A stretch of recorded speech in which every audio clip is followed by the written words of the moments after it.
Assalamualaikum warahmatullahi wabarakatuh. Salam sejahtera untuk kita semua. Selamat pagi anak-anak semua. Sebelumnya marilah kita berikan bersyukur kepada Tuhan karena pada pagi ini kita bisa dipertemukan dalam kegiatan MPLS. Karena masih PPKM, maka materi ini disampaikan secara online, secara daring.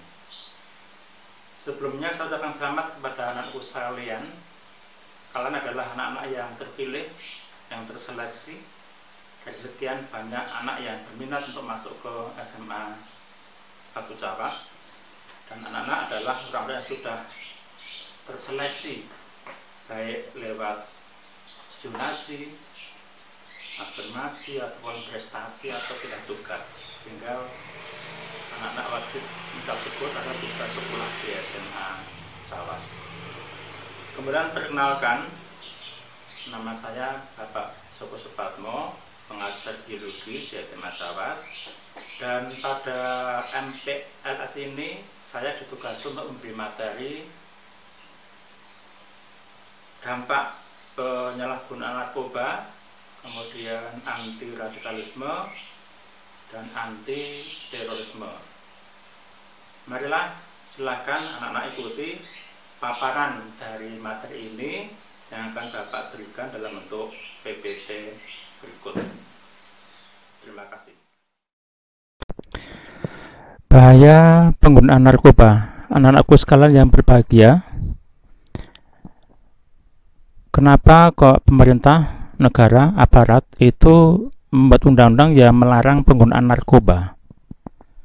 Pemakaian narkoba itu bisa dihukum sampai hukuman mati. Kenapa bisa sampai begitu? Kalau anak-anak bisa mendengar berita di TV, banyak artis yang terkena dampak penggunaan narkoba. Belum lama ini Nia Ramadhani dan Ardi Bakri ini ketangkap juga menggunakan narkoba. Terus yang berikutnya, belum lama juga artis Anji itu juga ditangkap atas dugaan kasus narkoba. Lalu juga kalau anak-anak masih ingat, anaknya Rhoma Irama, Ridho Irama, itu juga terkena kasus narkoba dan malah dihukum 2 kali. Bahkan di dunia olahraga, atlet yang positif menggunakan narkoba itu juga didiskualifikasi. 13 terdakwa narkoba di Sukabumi dihukum mati, hukuman berat bagi narkoba. Kemudian juga 70 orang divonis hukuman mati sepanjang tahun 2020. Hukuman mati bagi bandar narkoba dimelindungi dan BNN. Ini bukti-bukti contoh-contoh bahwa memang narkoba itu dilarang digunakan, dilarang dikonsumsi. Narkoba itu singkatan narkotika dan obat-obat terlarang. Ini meliputi narkotika, psikotropika, dan bahan aditif lainnya. Umumnya narkotika untuk segi positif itu dipakai sebagai obat di bidang medis. Pemakaiannya harus sesuai dengan dosis yang ditentukan dan tidak boleh sembarang orang menggunakan narkotika ini untuk pengobatan. Apotek tidak menjual, kalaupun menjual harus menggunakan resep dokter. Jika disalahgunakan bisa membahayakan pengguna dan juga lingkungannya. Narkoba itu sering disalahgunakan karena kadang bisa menjadi untuk menstimulasi, menyemangati sebagai stimulan, misalnya untuk meningkatkan stamina, misalnya pada pelari atau atlet itu supaya lebih cepat larinya, tidak mudah lelah. Untuk pelajar yang kadang-kadang malas belajar, itu sering juga menggunakan narkoba jenis ini untuk fokus. Yang lain itu bisa membuat pemakaiannya menjadi tenang, sehingga dipakai sebagai obat penenang. Ini untuk dunia kedokteran memang dipakai untuk pasien-pasien yang menderita gangguan psikis berat, itu sebagai obat ini. Ada 4 jenis obat yang sering disalahgunakan, yaitu halusinogen, misalnya LSD, inek, ekstasi. Ini bisa menimbulkan halusinogen, halusinasi, tremor, dan mudah berganti emosi. Depresan, untuk menekan, sering disalahgunakan untuk mengalihkan permasalahan pikiran sehingga menjadi lebih tenang. Stimulan, kokain, sabu, amfetamin, ini disalahgunakan untuk menambah energi, membuat penggunanya menjadi lebih fokus.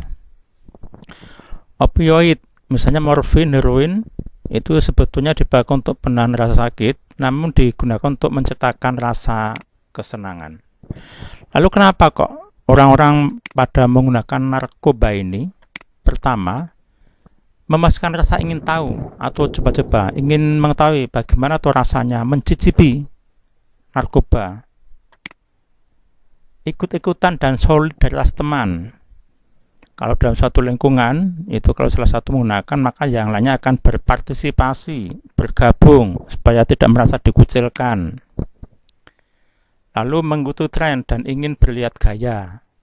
Kalau tidak menggunakan narkoba, dianggap sebagai anak yang tidak modern, tidak up to date. Dengan menggunakan narkoba, mereka merasa sudah dewasa. Ingin fokus, ini tadi bagi pelajar yang kadang-kadang tidak konsentrasi, itu dengan menggunakan ini kadang-kadang bisa konsentrasi, tapi selagi ini berbahaya digunakan. Lalu juga memiliki tenaga ekstra. Doping itu untuk meningkatkan stamina, menghilangkan rasa takut, sehingga demikian ini bisa menimbulkan kriminalitas, karena kalau mau berbuat jahat dengan mengkonsumsi narkoba, mereka tidak takut apapun, tidak memikirkan risiko yang akan dialami. Ingin merasa tenang dan senang yang berlebihan. Lalu gejala untuk penggunaan narkoba: menjadi malas, kurang memperhatikan badan sendiri, hidupnya tidak teratur, egosentris, tidak peduli pada lingkungan, tidak tahu sosial, asosial, mudah tersinggung, dengan kata-kata sedikit saja mudah marah, berubah nafsu makan, tidak bisa tidur atau insomnia, detak jantung meningkat, bicara menjadi tidak jelas, perubahan kemampuan kognitif, rasa euforia atau senang tapi sifatnya hanya sementara, hilangnya koordinasi bagian tubuh sehingga kadang gerakan tanpa terkendali, gerakan sendiri. Ini adalah gejala-gejala untuk penggunaan narkoba. Lalu tanda dini, tanda awal dari penggunaan narkoba adalah hilangnya minat bergaul dan olahraga. Senangnya cuma di rumah, tidak mau gabung, tidak mau berolahraga, rasanya malas. Sehingga mengabaikan perawatan dan kerapian diri. Kadang-kadang mungkin tidak mandi selama sekian hari, mengurung diri, malas.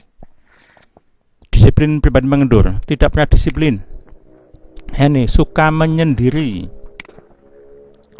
menghindari dari perhatian orang lain atau introvert, cepat tersinggung dan cepat marah, berlaku curang, tidak jujur dan menghindari tanggung jawab, sering berlama-lama di tempat yang tak biasa, misalnya kamar mandi, WC atau gudang dan lain-lainnya, merenung, malas berbuat apa-apa. Suka mencuri barang di rumah, prestasi sekolah atau kerja ini menjadi menurun. Ini adalah tanda dini untuk penggunaan narkoba. Kemudian ciri fisik orang-orang yang menggunakan narkoba: berat badan turun drastis, jadi badannya kelihatan kurus, mata cekung dan merah, muka pucat dan bibir kehitaman, sembelit atau sakit perut tanpa alasan jelas.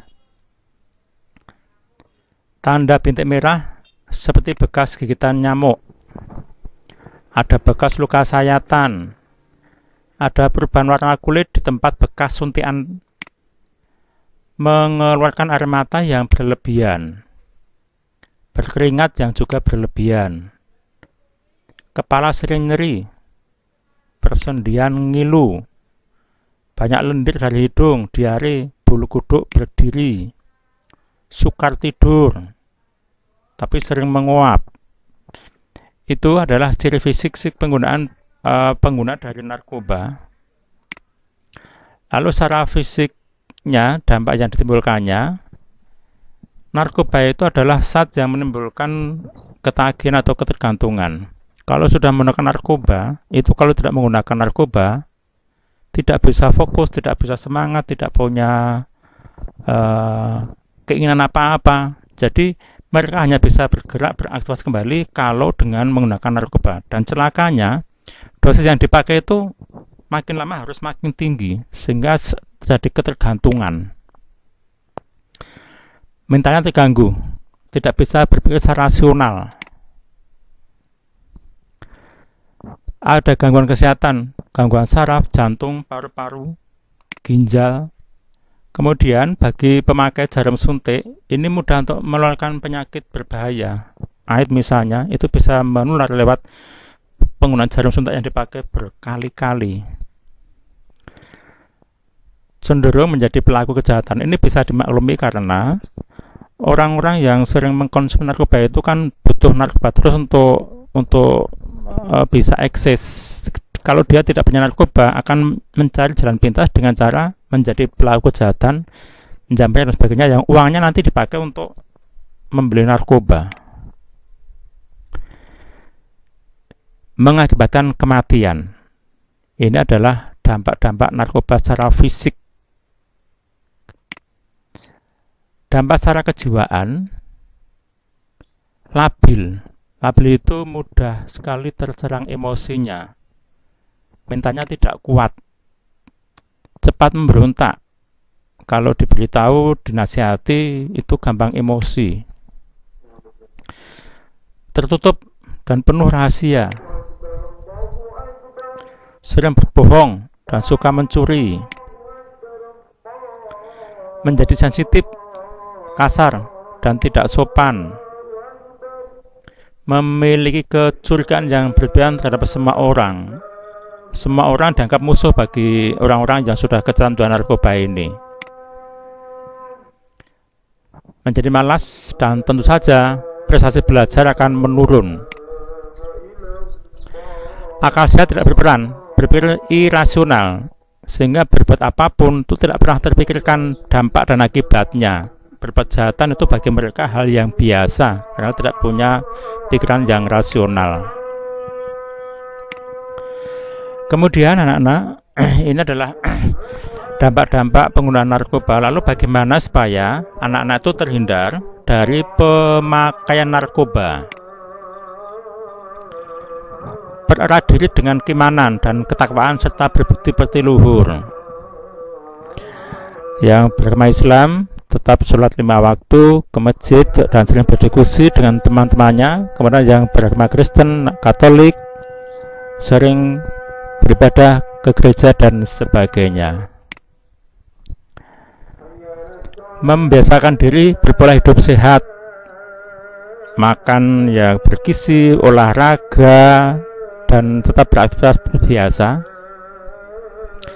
Jangan mencoba, misalnya kalau ada teman yang memberi hanya mencicipi, itu tidak usah, katakan tidak pada narkoba. Kalau mencoba nanti makin lama makin banyak dosis yang dipakai. Menolak bujukan untuk menyalahgunakan narkoba. Sekali lagi, kalau ada ajakan penggunaan narkoba itu jangan mudah terpengaruh, harus kuat imannya. Jauhi rokok. Rokok ini adalah pintu masuk bagi pengguna narkoba. Semula rokok merasakan kenikmatan, lalu meningkat menggunakan narkoba. Belajar dengan sungguh-sungguh. Tugas seorang pelajar adalah belajar.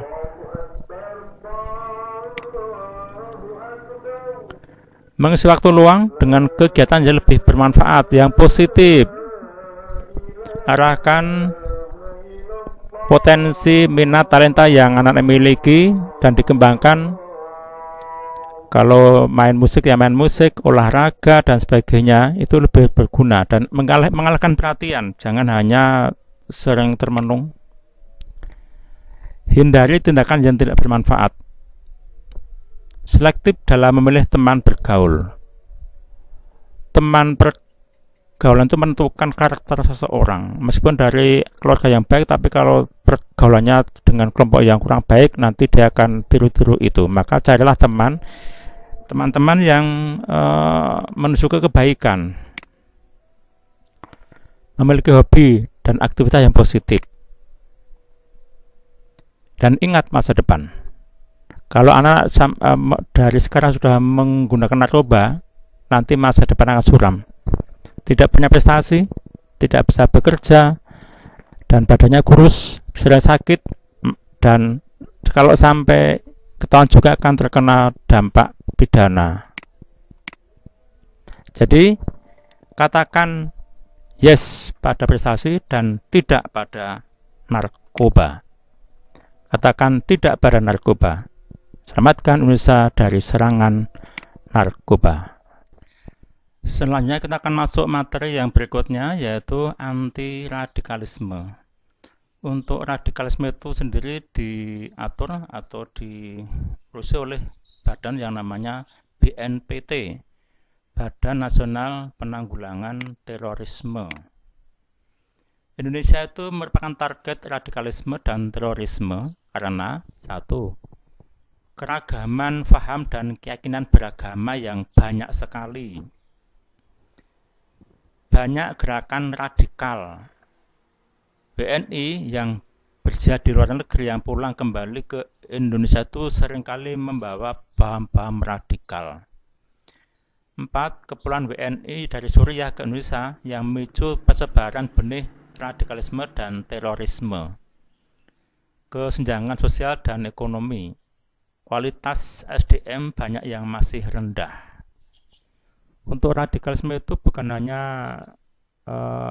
ada pada kelompok orang pinggiran, tapi malah banyak yang perguruan tinggi, pelajar, bahkan ASN sudah terkena virus radikalisme ini. Radikalisme sendiri itu adalah paham atau aliran dalam agama yang menginginkan perubahan sosial dan politik dengan cara kekerasan atau drastis atau revolusioner. Misalnya dengan cara perubahan yang cara mendadak. Bentuk-bentuk radikalisme intoleran, tidak bisa berbeda. Semua orang yang tidak sejalan dengannya itu dianggap salah. Takfiri, menuduh orang lain kafir.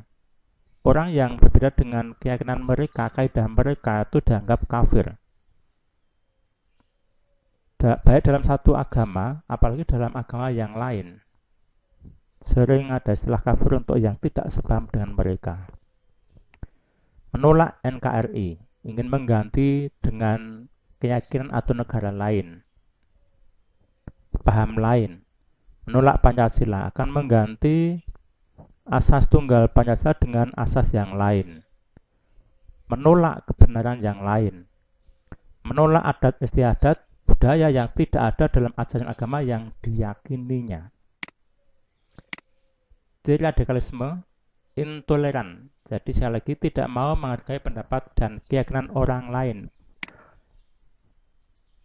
Fanatik, selalu merasa benar sendiri, menganggap orang lain itu salah. Eksklusif, membedakan diri dari umat lainnya. Biasanya itu ada kajian-kajian yang hanya diikuti oleh orang-orang tertentu dalam kelompoknya. Revolusioner, cenderung menggunakan kekerasan untuk mencapai tujuan. Ini yang jelas dalam bentuk teror. Ini adalah ciri-ciri radikalisme. Kemudian, tambahan lagi, ciri yang lain mengklaim kebenaran tunggal. Mereka dan mudahnya menyesatkan kelompok lain yang tidak sependapat dengannya. Mereka memposisikan diri seolah paling tanggung jawab untuk meluruskan kembali ajaran yang dianggap tidak benar. Mudah mengkafirkan orang lain. Pokoknya yang berbeda dengan akidah dan keyakinan mereka itu dianggap kafir, harus dijauhi, dan bahkan ada anggapan yang membunuh orang kafir itu hal yang biasa. Mengutamakan ibadah secara penampilan dan jihadis. Beberapa aspek ibadah yang dimakan adalah dalam hal penampilan, seperti gaya pakaian. Harus seperti pakaian dari agama tempat asal mereka. Hanya saja dengan menggunakan baju seperti orang Arab dan sebagainya. Tertutup dengan masyarakat. Mereka lebih banyak bergaul dan komunitasnya dan cenderung tertutup dengan tetangga sekitar. Jadi sekali lagi ini secara eksklusif. Dan biasanya tidak mudah bergaul, jarang bergaul. Ada pendatang itu banyak eksklusif. Tidak mudah bersosialis dengan tetangga-tetangganya. Menggunakan cara-cara kekerasan seperti pengeboman, penculikan, penyanderaan, pembajakan, dan sebagainya yang dapat menarik perhatian massa atau publik. Apolitik, tidak mengikuti kebijakan pemerintah yang tidak menerapkan sistem khilafah. Contoh yang nyata dalam kantor-kantor itu tidak mau menghormati bendera, tidak mau menyanyikan lagu kebangsaan Indonesia Raya, dan sebagainya. Padahal fakta yang ada di Indonesia adalah negara dengan simbol atau slogan Bhinneka Tunggal Ika. Meskipun berbeda-beda, tapi tetap satu, Negara Kesatuan Republik Indonesia. Kebinekaan itu dalam hal agama. Ada Islam, Kristen, Katolik, Hindu, Buddha, Konghucu, dan bahkan ada lagi yang namanya aliran kepercayaan, itu juga diakui. Untuk ras, ada ras Malayan Mongoloid, ras Melanesoid, Asiatik Mongoloid, Kaukasoid. Suku bangsa ada 1340 suku bangsa, jadi beragam sekali. Bahasanya ada 700-an lebih bahasa Indonesia. Belum adat istiadat yang lain, gaya pakaian yang lain, budaya yang lain. Ini adalah keragaman, keberagaman yang harus dipelihara dalam negara kesatuan Indonesia. Indonesia bukan milik satu kelompok saja, tapi adalah milik seluruh bangsa Indonesia yang memiliki keyakinan, budaya, adat yang berbeda-beda. Ini semua harus kita sadari semua. Lalu untuk mencegah radikalisme, pertama, cintailah negara kesatuan Republik Indonesia. Kita hidup dalam negara Indonesia, kita harus mematuhi hukum-hukum, kaidah, aturan yang berlaku di negara kita. Di sekolah misalnya, ada upacara bendera, itu bentuk kecintaan kita pada NKRI. Kemudian ada pengibaran bendera, kita wajib hormat, hening cipta, menyanyikan lagu Nusantara. Itu adalah semua yang harus kita jalan untuk bentuk kecintaan dan kepatuhan kita pada negara Indonesia. Dan Indonesia bukan negara agama tertentu, tapi mengakui adanya agama lain. Kita bukan negara Islam, bukan negara Kristen, bukan negara Katolik. Kita sadar bahwa di Indonesia itu hidup dan diakui ada agama-agama yang lain. Maka marilah anak kita saling menghargai, menghormati pemeluk agama lain. Agama itu urusan pribadi dengan Tuhannya. Silakan mereka melakukan asalkan tidak mengganggu kita semua. Kita hormati dalam agama lain. Selain agama lain, kita juga menyadari bahwa Indonesia adalah negara besar dan beraneka ragam, dan agama juga budaya, adat istiadat, bahasa, dan sebagainya itu sudah disadari pada bapak-bapak pendiri bangsa dahulu bahwa Indonesia adalah negara yang beragam, beraneka ragam. Kita tidak menafikan hal itu. Kita harus saling menghormati pemeluk adat istiadat yang berbeda dengan apa yang kita yakini dan kita jalani. Itu mereka dibiarkan hidup. Dan jangan mudah terprovokasi oleh ajaran yang menyimpang, baik lewat media sosial, lewat kajian, ceramah, dan sebagainya. Kalau ada sesuatu yang menyimpang itu segera saja menghindari hal itu. Dan aktif di kegiatan sosial di tempat masing-masing. Misalnya rapat, gotong royong, membantu hajatan, olahraga, dan sebagainya. Kita adalah bagian dari masyarakat tempat kita tinggal. Jangan hidup secara eksklusif, hidup menyendiri, tidak mudah bergaul dengan lingkungan kita. Ini akan mudah dimasuki oleh paham-paham radikal. Membentengi diri dengan keimanan yang kuat. Silakan yang Islam yang melakukan ibadah sesuai dengan kaidah yang memang ada dalam Islam, untuk Kristen dan Katolik juga sama. Ini anak-anak, marilah kita jaga kesatuan dan persatuan negara Indonesia dengan menerapkan di sekolah itu juga ada beraneka ragam. Teman sekolah ada yang mungkin agama lain, kemudian juga dari kasta yang lain atau kelas yang lain dengan tingkat kakaknya juga berbeda dengan kita. Mari kita hormati mereka. Dampak dari radikalisme, keresahan umat dan masyarakat, baik dalam kelompok umat sendiri maupun dalam masyarakat. Ketidakharmonisan dalam umat beragama, merusak nasionalisme dan ideologi Pancasila, menghancurkan kesatuan dan persatuan bangsa, terhambatnya perekonomian masyarakat, teror dan kekerasan, menimbulkan konflik horizontal dan vertikal baik antara masyarakat maupun masyarakat dengan negara, disintegrasi bangsa.